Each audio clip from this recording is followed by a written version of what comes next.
Concepção política de Platão. O filósofo grego Platão, em seu livro A República, diz que o indivíduo possui 3 almas que o compõem. Essas almas correspondem aos princípios: o racional, que busca o conhecimento e deve reger a vida humana; o irascível, que se ocupa da defesa e da guerra; e o passional, que busca a satisfação dos desejos, instintos e impulsos da paixão. Por meio da educação, a pessoa alcançará um equilíbrio entre esses 3 princípios. Depois, fazendo uma analogia entre a pessoa e a cidade, Platão também a dividiu em 3 grupos sociais: os produtores, que eram os responsáveis pela produção econômica, como artesãos e agricultores. Esse grupo corresponderia à alma passional. Os guardiães, que eram responsáveis pela defesa da cidade, como soldados. Esse grupo corresponderia à alma irascível. E os governantes, que eram responsáveis pelo governo da cidade. Esse grupo corresponderia à alma racional. Platão propõe um modelo educativo que possibilita a todos igual acesso à educação, independentemente do grupo social a que pertence. As crianças iriam passando por processos de seleção, ao longo dos quais seriam destinadas a um dos 3 grupos sociais que formam a cidade. Os mais aptos continuariam seus estudos até o ponto mais alto, a filosofia, para se tornarem sábios e administrarem a cidade. Dizemos então que a concepção política de Platão é aristocrática, pois supõe que a grande massa de pessoas é incapaz de dirigir a cidade e que só os sábios poderiam exercer o poder político. Trata-se, portanto, de uma aristocracia do espírito, que não está baseada no poder econômico. Isso significa também que Platão não propunha a democracia como a forma ideal de governo. A concepção política de Aristóteles. O filósofo grego afirmava que o homem é por natureza um ser social, pois, para sobreviver, não pode ficar completamente isolado de seus semelhantes. Assim, a sociedade deve ser organizada conforme essa mesma natureza humana. O que deve guiar, então, a organização de uma sociedade é a busca de um determinado bem, correspondente aos anseios dos homens que a organizam. Para Aristóteles, a organização social adequada à natureza do homem é a polis, a cidade. Encontra-se entre as realidades que existem naturalmente e o homem é, por natureza, um animal político. A polis grega, portanto, é vista por ele como um fenômeno natural. Por isso, o homem verdadeiramente digno desse nome é um animal político, isto é, envolvido na vida da polis. É por isso que, para Aristóteles, a ética é entendida como uma parte da política. A ética se dirige ao bem individual, enquanto a política se dirige ao bem comum. Portanto, a ideia de que a política tem como objetivo o bem comum, que em Platão seria a justiça e em Aristóteles a vida boa e feliz, orientou grande parte da reflexão política até hoje. Concepção política de Maquiavel. O filósofo italiano Niccolò Maquiavel é considerado o fundador do pensamento político moderno. Ele desenvolveu a sua filosofia política completamente diferente do que se tinha até então. Para ele, a política era uma questão técnica e não moral. Ele escreveu o livro O Príncipe com o propósito de compreender e esclarecer a política real. Dessa forma, ele se afastou da concepção idealizada de política. Maquiavel centrou sua reflexão na constatação de que o poder político tem como função regular as lutas e tensões entre os grupos sociais, que, conforme ele, eram basicamente 2, o grupo dos poderosos e o povo. Segundo ele, a política tem como objetivo a manutenção do poder do Estado, e que a ação política não cabe nos limites do juízo moral. O governante deve fazer aquilo que se mostra interessante para conservar seu poder. Não se trata, portanto, de uma decisão moral, mas sim de uma decisão que atende à lógica do poder. Para ele, não são os princípios morais que contam, mas os resultados, e por isso que para Maquiavel os fins justificam os meios.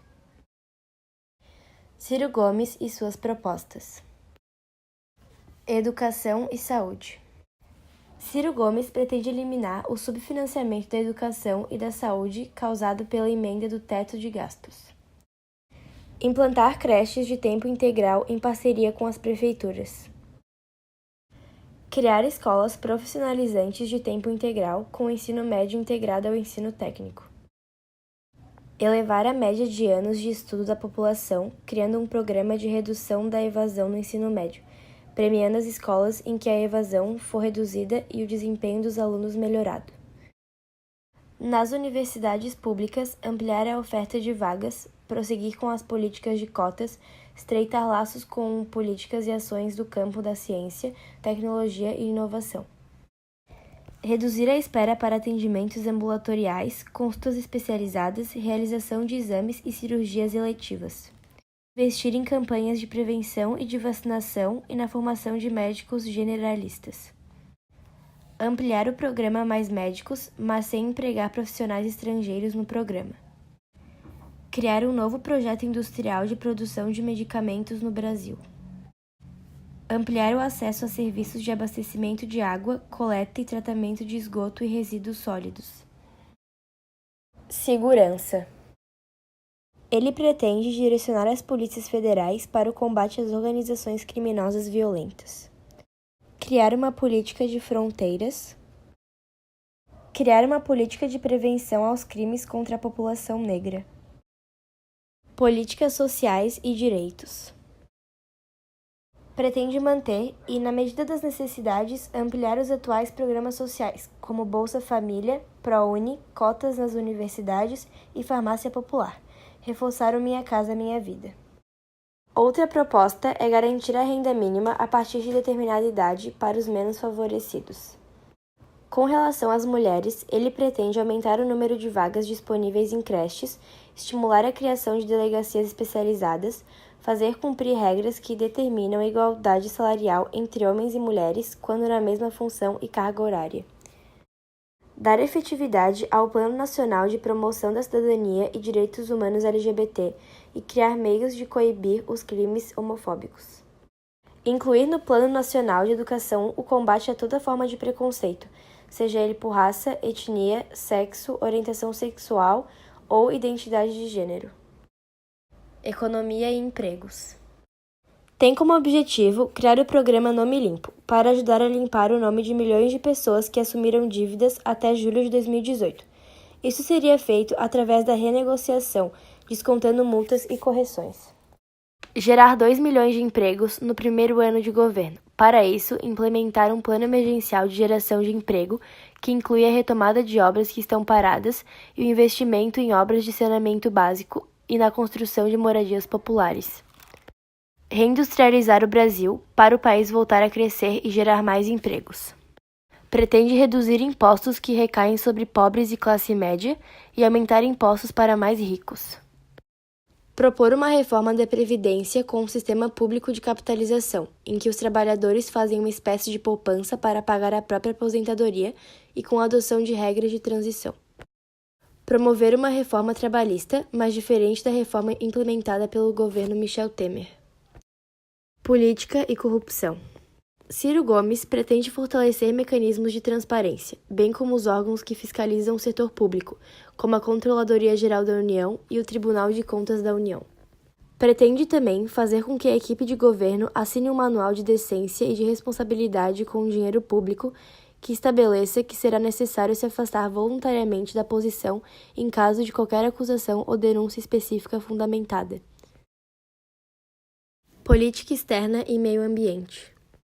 Tem como objetivo ampliar o espaço do Brasil nas negociações políticas e comerciais globais, incluindo aquelas que se referem a mudanças climáticas e ao desenvolvimento sustentável. Recomprar, com as devidas indenizações, todos os campos de petróleo brasileiros vendidos ao exterior após a revogação da Lei da Partilha. E essas são as principais concepções políticas dos filósofos Aristóteles, Platão e Maquiavel, e do candidato à presidência do Brasil, Ciro Gomes.